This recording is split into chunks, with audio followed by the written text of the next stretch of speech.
Howdy. Nearly senior citizen here. Greetings, boys and girls, and welcome to another brand new day. A brand new day in which yesterday I discovered that as much as I like the dither effect when I'm fading from black and white to color, the cross, I've forgotten the word, there's a different effect that works even subtler. That's what I did yesterday in my vlogging when I was talking about the lobster hat wearing Duckhead of Judgment. Thumbs up for that. Anyway, though, welcome. A brand new day in this physical world and universe we live in.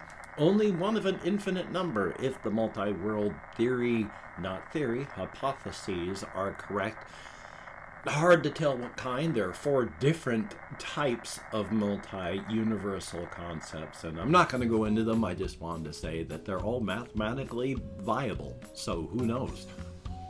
Anyway, though, for the Shelton, Washington weather plague rat and spider report, oh boy, for the weather report, it was raining all day yesterday.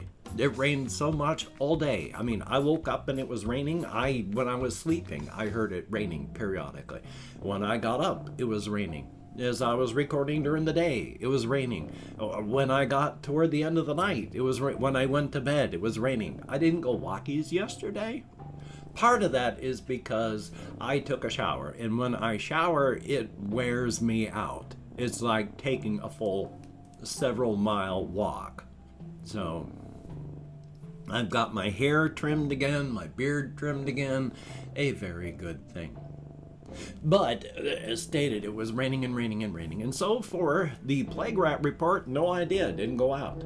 So, were people wearing masks? Probably not properly. For the people that try, for those people that try and they make mistakes, that happens. I mean, they sell masks where they come down so low you can see the edges of people's nostrils, and that's not going to work. The air is going to come rushing up and around, and it's like you're not wearing a mask. You're trying. You probably don't know. My kitty cat wants to get out the door. So they're at least trying, and that's good. Now I gotta get myself centered again. Nice silly kitty cat. I can't show her off because she's a cat and older, and so she doesn't like being picked up unless she wants to be picked up. That sort of thing. Such is life. But like I say, at least they're trying. It's the people that don't try that are the most infuriating. So, life is life. Like I said, I didn't go out, so no idea. Spider report. There is a larger gangly leg spider down there, so I know that that one's there. I don't see any other of the ones that used to be in corners, so have they moved on? Have they passed on? I don't know. The garden spider in the corner is still there. Yay! I am very pleased. I may take out my camera at some point and take a short video of her just sitting in her web over there. It's hard to say. I might. Plus, though, I do want to go out on a night when it's not raining and take another nighttime walkies through downtown Shelton video, because we have trees and there's Christmas lights and it looks really nice. There's the large fungus.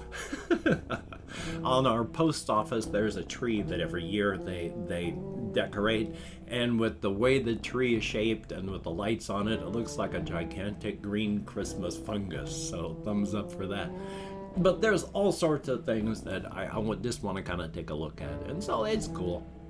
And last year they had a Christmas tree maze that you could go through, but the place they had it last year is undergoing construction, and so they couldn't put it there. Now, on the one street that we have, they used to have a car dealership. It's been abandoned for years. They tore that down. That's where it is this year, so it's all lit up, and there is something. I may go through it one night, I don't know.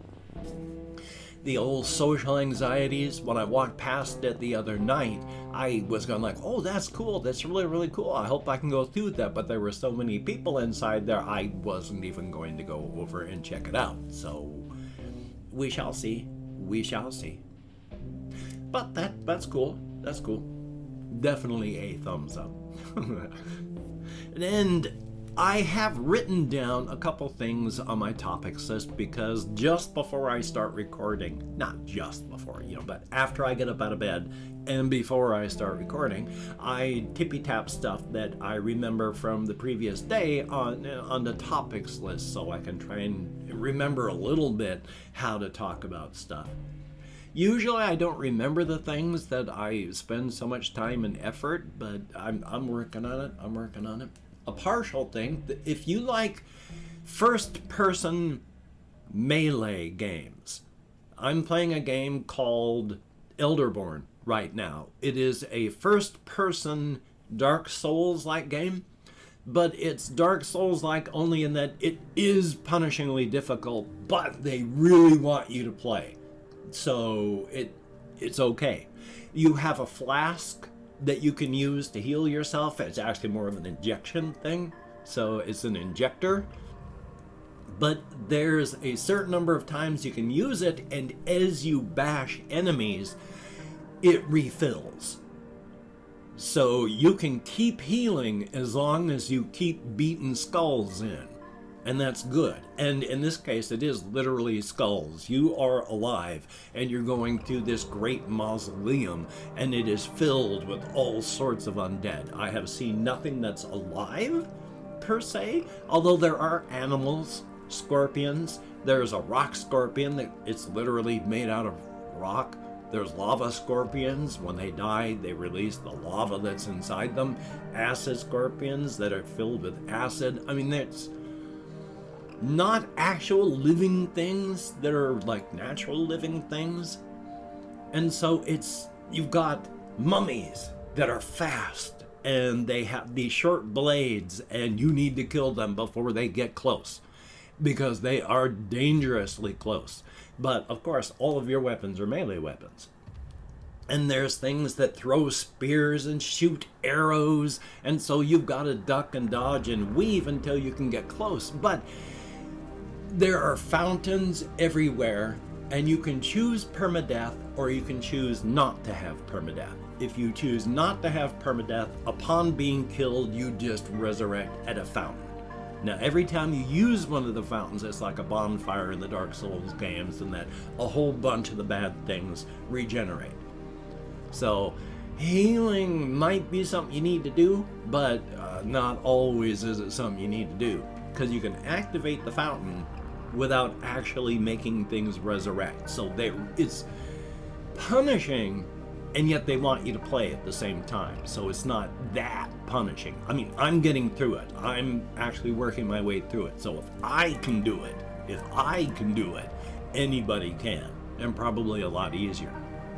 So far, I have 4 weapon types. You start off with a sword, and then you pick up a spear so you can get a little bit more distance. And then there's this big, heavy hammer that's slow, but it packs one hell of a punch, and you need it to knock through some walls. And then you grab the actual mummy's short scythe type things, and they're fast. Don't do a ton of damage, but they're fast. And you can stun lock the bad guys. So that works out well. I didn't really mean to bring that up. I just thought I'd bring that up because that's what I do. That's why I'm vlogging, to talk. This is what I would do if I were with people. Of course, there'd be a give and take, and I do more listening than talking, but I enjoy talking. But I can't talk because I don't have friends that I see face to face. I've met a lot of people online that I chat with through text, but it's not the same as talking. So this helps incredibly. Thank you so very, very much for coming along with me on this journey of exploration as I just ramble. It is appreciated to no end. Okay, now what was I actually talking about when I brought that up? I can't remember now, but I wanted to talk a little bit more, just a tiny bit more. Yesterday I was talking a bit about, well, a fair amount, about this story idea that I think would be great for a game beginning. Because as soon as The beginning part, like the first 10-15 minutes, is scripted. You walk around, but I want to have, it's like things that you should do momentarily yank your view towards so you see it. And then if you go up and interact, you enter the cut scene, the scripted part. And when the 10-15 minute scripted beginning finishes, you know, when you first play it, probably like half an hour because you're first exploring and taking a look at stuff. And then when you play again, the first time you should play through tutorials. You should not be given the option to skip out of tutorials and cutscenes. The second time, oh yeah, always give the option to cut and skip, because hokey smokes, unskippable cutscenes and all that drive everyone nuts, and I'm one of them too. So the second time you play, just the option to, when the tutorial part ends, you find out as your player character that you, like everyone that you've seen in this kind of cavernous building area that you've come from, they're all just skeletons, animate skeletons. You have normalized in your view that you're not one of them because you are clothed. You look like this person you saw in a portrait. All normalized. But when you see the actual city, how much time has passed, because towers have fallen, have built domes have collapsed inward. The city is being reclaimed, half reclaimed already by vegetation.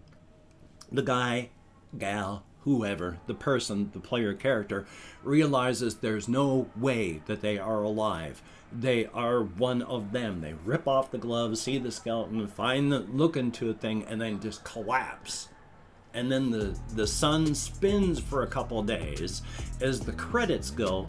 Not for long, maybe 15 seconds, if you cut it short. But then, as the character had said earlier to one of the skeletal types that it was talking to, I am not like you. I am walking. I am moving. I am dressed. I am this. I think I am alive. While the player character is not alive.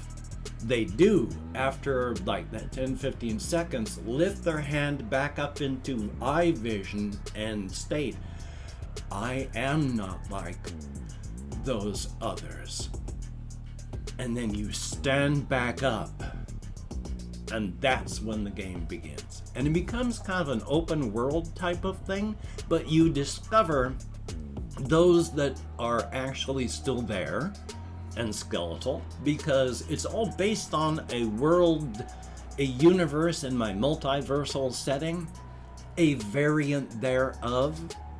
Because in the story setting I'm using, the fungus types there all have mind involved with them. But in this world, there's a fungal mind that has no mind, just the aggression of life to live, expand, and everything that comes across, you have to figure out how to defeat. Well, it came across the skeletal types. The other fungal types that were there were just, they could feel it coming. They knew something bad was happening, and they started to leave. And they were trying to explain to the skeletal types, you need to leave too. But there are 4 million some odd in this kingdom. How can you evacuate an entire medieval kingdom of 4 million people? So they stay, and the fungal thing figures out how to attack them and who they are. They're skeletal because of a magical plague, and I'll talk about more of that later as well. So this is thousands of years later, and there are a few survivors, and your player character learns more and discovers stuff and finds out what's happening. What from there, I don't know, because you're not going to be able to stop it. It's, even if you stopped it, it's over for this place. You gotta go onward. There's just the tail end of this city. Its story is done. So, thumbs up on that.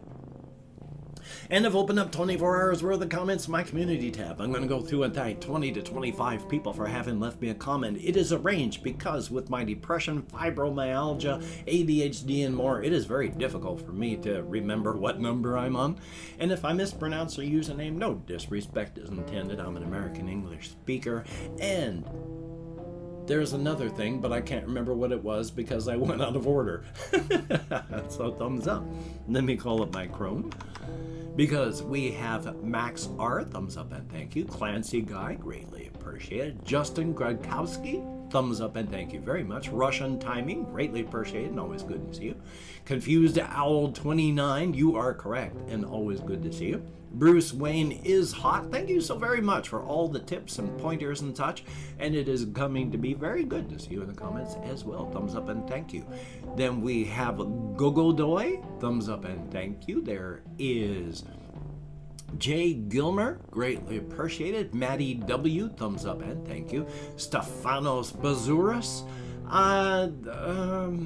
Thank you for the comment. It is appreciated. I'm not good at things like Call of Duty. Christopher Thomas, greatly appreciated. Wonder CX, thumbs up. We have Pizza Pesto Pasta, that'd be a heck of a kind of pasta. And then there is Brady Powers, thumbs up. Pineapple Prostate. I like the name, thank you very much. Colin Reisenauer, thumbs up and thank you. Brina JD, thumbs up. Austin Chance, greatly appreciated. There is the Red Man, thumbs up. Established 1962. Why, that's the year I was born as well. Kapaki, thumbs up and thank you very, very much. Gory Gaming, thumbs up and thank you. Sebastian Ferris, thumbs up. Grown Up Gambino, thumbs up. And Stephen Leone, thumbs up and thank you also very much. You get me out of my head, into the world, dealing with real people, if only in text. And that is a very good thing. Thumbs up and thank you also very, very much. If you could check out my various links down below, I have Twitter, Facebook, Patreon.com. If you could become one of the Patreon.com patrons, that would be beautiful and awesome, extremely so. These people are the main reason I have a roof over my head and I'm not homeless. Thank you all. It is greatly appreciated. Now, if you'd like to help me out without becoming a patron, I have a PayPal link down below. That would be very cool. And if you'd like to help me out without sending money, I have an Amazon wishlist link as well with things like cat food, hamster bedding, silly things, not silly things. That would be very, very cool if you could check it out. Now, do not feel obligated. I do not feel entitled. And if you cannot donate or you simply do not donate, I take all good wishes and I deposit them in the bank of my heart where I draw interest. So thank you very much. And if you could toss me a like, I appreciate all the positive validation I get from my existence, a definite thumbs up. And of course, if you could hit the notification bell on the subscription button, that would be cool. I need to find an animation for that as well. Well, son of a gun, I have this video here. I've got a video I need to record and edit and then render and then upload. So I'm going to be busy again today. Definitely a thumbs up. Of course, the lobster hat wearing duckhead of judgment suffers from a surplus of scorn. It is ready, not eager, but ready to cast that scorn upon any and all whom it finds disappointing. Its mockery is severe. Do not disappoint the lobster hat wearing duckhead of judgment. It suffers from a surplus of scorn. Plus, Made in Canada sent me a horse head that I'm trying to figure out how to work up best, so we'll be working on that as well. And of course, Black Lives Matter, because we should not murder innocent people in the street no matter their skin color. Black Lives Matter. And of course, justice for everybody. I've forgotten how it goes. Justice for everybody. Just justice. Justice for everybody. When I can remember it tomorrow, I'll do it again properly. Definitely a thumbs up. So, please wear a mask. Wash your hands. Try not to touch your face. Practice your social distancing. Stay at home unless you have to. You don't want to get this. You don't want to pass it on to people. So, you take care. Have a great day today. I will see you on the flip side, my friend, and that is a very good thing. Practice your self-care, be as creative as you can, and I will see you on the flip side.